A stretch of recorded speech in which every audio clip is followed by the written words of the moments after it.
Which team won their maiden IPL title in 2025 after 18 years of waiting? কোন দল 18 বছর অপেক্ষার পর তাদের প্রথম আইপিএল টাইটেল জিতল? আমরা সবাই জানি এর আনসার হবে অপশান 3, রয়্যাল চ্যালেঞ্জার্স ব্যাঙ্গালুরু, বিরাট কোহলির দল। ওকে, এই ভিডিওতে আমরা বিগত কয়েক মাসের কারেন্ট অ্যাফেয়ার্সের দ্রুত রিভিশন করব, যেটা তোমাদের আপকামিং পরীক্ষা যেমন এসএসসি, আরআরবি, গ্রুপ ডি, এছাড়া WBCS, WB constable, SI, miscellaneous পরীক্ষার জন্য খুব ইম্পর্টেন্ট হবে। তো চলো দেখা যাক আরও কিছু important fact about this question. আমরা জানি যে এই যে ফাইনাল কোথায় হয়েছিল, সেটা হয়েছিল নরেন্দ্র মোদী স্টেডিয়াম। কোথায় আছে? আহমেদাবাদে, গুজরাট। এই খেলাতে অরেঞ্জ কাপকে জিতেছিল। অরেঞ্জ কাপ পায় সেই সুদর্শন কোন দলের হয়ে খেলতো? গুজরাট টাইগার্স। এই খেলাতে ফাইনালে পার্পল কাপ কে পেয়েছিল? পার্পল কাপ কে পায়? যে সবথেকে বেশি উইকেট নেয় কে পেয়েছে? প্রসিদ্ধ কৃষ্ণা। আমাদের প্রসিদ্ধ কৃষ্ণা 25 উইকেট নিয়েছে, 25টা উইকেট নিয়ে তিনি পার্পল কাপ পেয়েছে।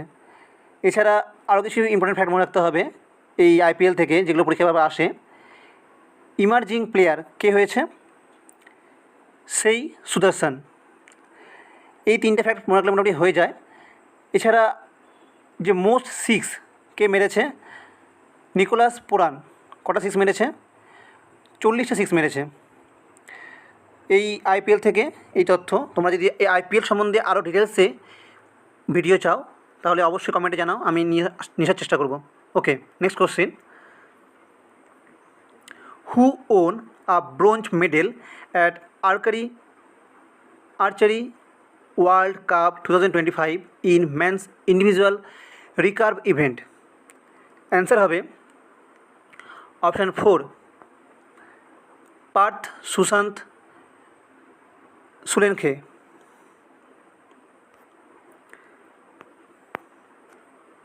পার্থ সুশান্ত সুলেনখে এই আমাদের ওয়ার্ল্ড কাপ পেয়েছে আর্চারিতে।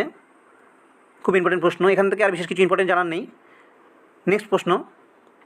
হোয়ার is the United Nation Ocean Conference being held in 2025? 2025 United নেশনের ওশিয়ান কনফারেন্স কোথায় হয়েছিল? এটা অ্যান্সার হবে অপশান 4, নাইস। মনে রাখার খুব ইজি ট্রিক্স। আমাদের ওশিয়ান দেখতে নাইস, তাই জায়গার নামও নাইস। এই কনফারেন্সে ভারতের হয়ে মেন যে প্রতিনিধি গিয়েছিল তার নাম ডক্টর জিতেন্দ্র সিং। ডক্টর জিতেন্দ্র সিং কিসের আমাদের মিনিস্ট্রি সামলাচ্ছেন? তিনি আমাদের আর্থ, science and technology minister.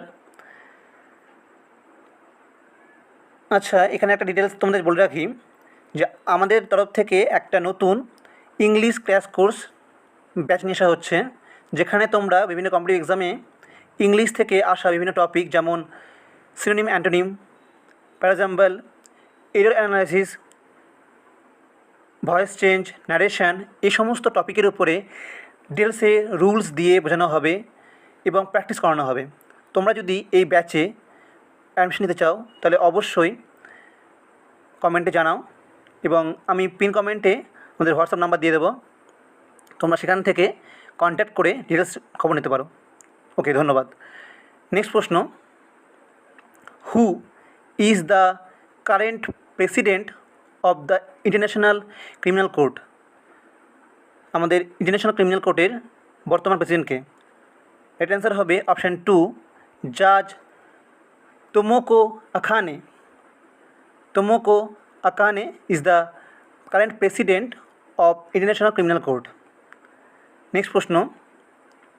What is India's rank in global gender gap report 2025? আমাদের যে 2025 গ্লোবাল জেন্ডার গ্যাপ রিপোর্টে ভারতের স্থান কত? এর অ্যান্সার হবে অপশান 4, 131। এই র্যাঙ্কে টপ করেছে আইসল্যান্ড, আর এই র্যাঙ্কে সবার লাস্টে আছে পাকিস্তান। মোটামুটি এটা মনে রাখলেই হবে। Next question, who received the Sahitya Akademi award 2024 for the book Ek Aur Ashwatthama? এক হর অশ্বত্থামা বইটির জন্য কে সাহিত্য একাডেমি অ্যাওয়ার্ড পেয়েছে? এটা অ্যান্সার হবে অপশান 4, শ্রী ছমন অরোরা। ইনি জম্মু কাশ্মীরের বাসিন্দা। ইনি ডোগরি ভাষার জন্য কিন্তু এই অ্যাওয়ার্ডটি পেয়েছে। এই সাহিত্য একাডেমি অ্যাওয়ার্ড টোটাল 24 ইন্ডিয়ান ল্যাঙ্গুয়েজকে দেওয়া হয়। তার মধ্যে ডোগরি ল্যাঙ্গুয়েজ থেকে, ডোগরি DOGRI, ডোগরি ল্যাঙ্গুয়েজ থেকে তিনি পেয়েছেন। হিন্দি ল্যাঙ্গুয়েজ থেকে যে বইটি পেয়েছে তার নাম হচ্ছে मैं जब तक आई बाहर। এই বইটি লিখেছে গগন গিল। তার জন্য তিনি সাহিত্য একাডেমি অ্যাওয়ার্ড পেয়েছে, খুব ইম্পর্ট্যান্ট। নেক্সট প্রশ্ন, who started India's first indigenous automated biomedical waste treatment plant? যার নাম কি সৃজনম নামে একটি অটোমেটিক বায়োমেডিক্যাল ওয়েস্ট প্ল্যান্ট চালু করেছেন আমাদের minister doctor Jatindra Singh.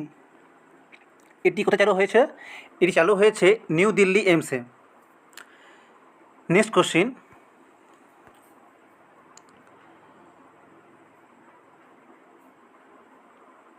India's first underwater museum and artificial coral reef will be developed around INS Dash in Maharashtra. ভারতের প্রথম জলের নিচে মিউজিয়াম, আন্ডারওয়াটার মিউজিয়াম, যেখানে আর্টিফিশিয়াল কোরাল রিফ তৈরি করা হবে।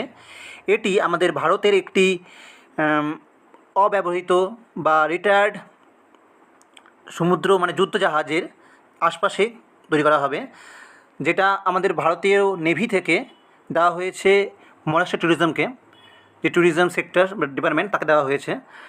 তো রাইট অ্যান্সার হবে অপশান 1, গুলদার। INS গুলদার এর আশপাশে একটা মিউজিয়াম এবং কোরাল রিফ তৈরি করা হবে। নেক্সট প্রশ্ন, which Indian state is set to get its first nuclear power plant under national nuclear energy mission? আমাদের ন্যাশনাল নিউক্লিয়ার এনার্জি মিশনের আন্ডারে 6টি রাজ্যে নতুন করে নিউক্লিয়ার পাওয়ার প্ল্যান্ট তৈরি করা হবে। তার মধ্যে প্রথম কোন রাজ্যের নাম নথিভুক্ত করা হয়েছে যেখানে প্রথম নিউক্লিয়ার পাওয়ার প্ল্যান্ট তৈরি করা হবে? খুব চর্চায় আছে রিসেন্টলি।